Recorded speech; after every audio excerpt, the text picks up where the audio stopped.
Today is a great day for you because we're going to finish the last of the Latin verb tenses.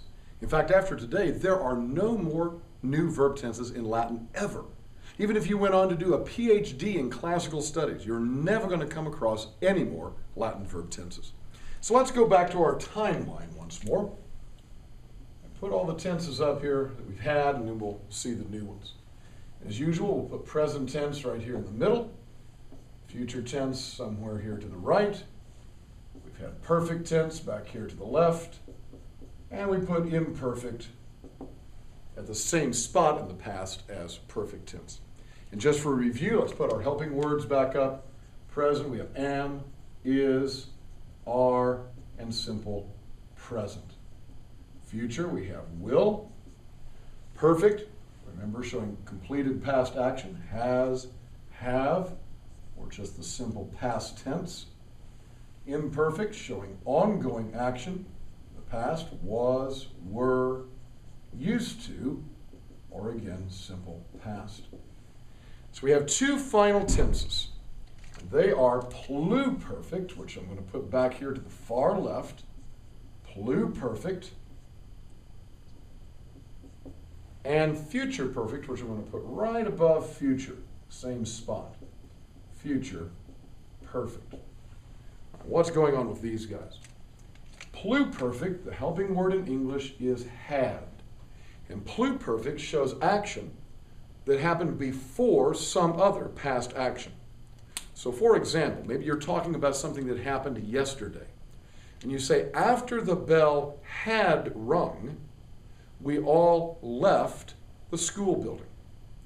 The bell ringing and people leaving the building are two actions that happened in the past. But of those two actions, the bell ringing happened deeper in the past. It was farther back after the bell had rung. Then we left the building. Future perfect is a combination of future and perfect. It shows something in the future that is also a completed action. And the way we do that in English is to say will have. So by the end of the day today, I will have taught 6 classes. I'm making a prediction about a completed action in the future. And you say, well, why? This seems like an awful lot of stuff. Why are you doing this all in one video lesson? Because these two tenses, pluperfect and future perfect, are so similar in Latin. Take a look. For any verb, first conjugation through fourth, even irregular verbs, pluperfect, active, looks like this. Doesn't matter the conjugation. Step 1, drop I from the third dictionary entry. Now we've seen that once before. We saw that for regular perfect tense. So we do it again for pluperfect. This time we add singular and plural forms, first person, second person, and third person rows. We're going to add the endings eram, eros, erat, eramos, eratis, erant. And lo and behold, there's some of our old familiar endings again. We've seen MST, MUSTISNT, and pretty obviously, the distinguishing thing is the ERA. Every one of the endings has the ERA in it, and that's our clue for pluperfect active. Now, you ready for future perfect? Well, very simple. All I'm going to do is change a little bit up here. So we're going to say future perfect. Guess what? We start out the same way. And you want to be sure to write this down. But drop the I from the third dictionary entry again. This time the endings we add, very similar.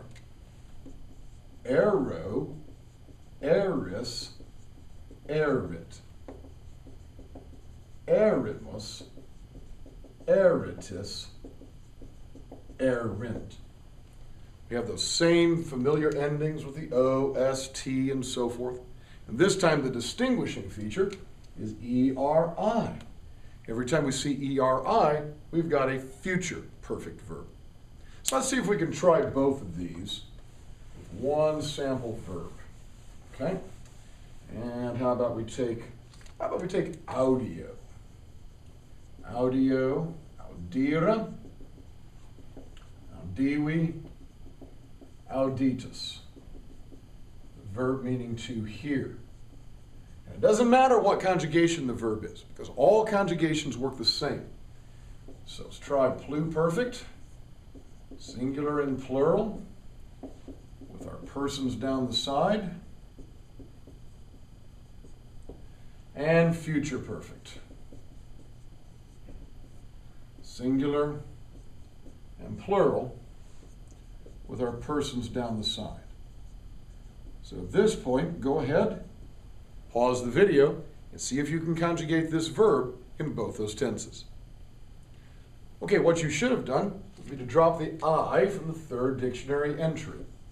We've got AUDIV as our stem all the way through.